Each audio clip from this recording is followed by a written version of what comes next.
Почитувани, Законот за јазици, кој беше предложен од владата, а изгласан од парламентарното мнозинство, предводено од СДСМ, е неуставен и практично неприменлив.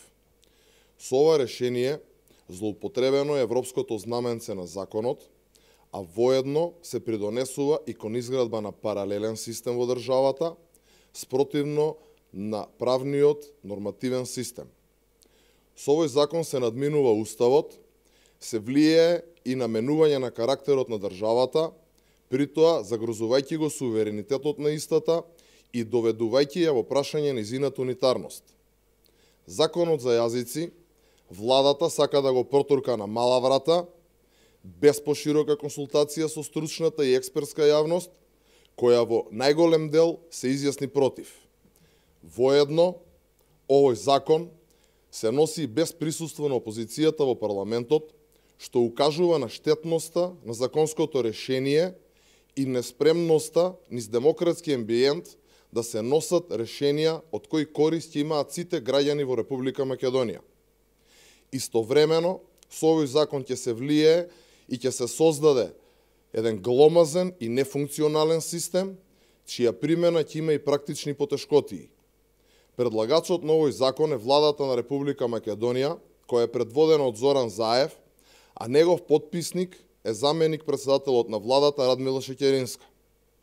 ВМРО-ДПМН ја повикува владата да го повлече ова штетно за државата и граѓаните противуставно законско решение.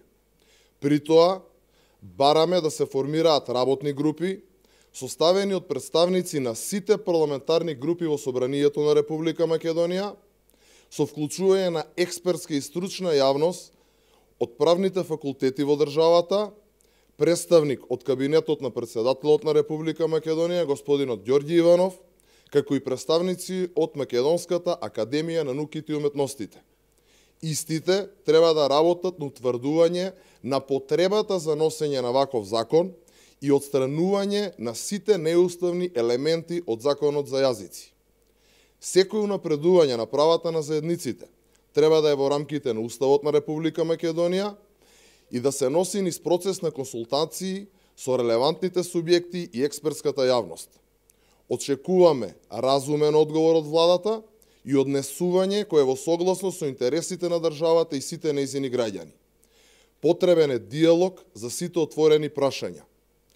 Вистинскиот надпревар и бенефит за граѓаните треба да е економијата, а не темите кои се злоупотребуваат од субјектите на власта.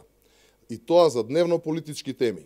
Вистинскиот фокус треба да се областите кои реално ќе го подобрат животот и ќе го унапредат животниот стандард на граѓаните кои во реалноста и понатаму опаѓа. Интегрирано општество ќе се постигне со економски напредок и инвестиции, со подобро образование, со подобро здравство. Не со теми кои ја дефокусираат јавноста од реалните проблеми на граѓанинот. Ви благодарам.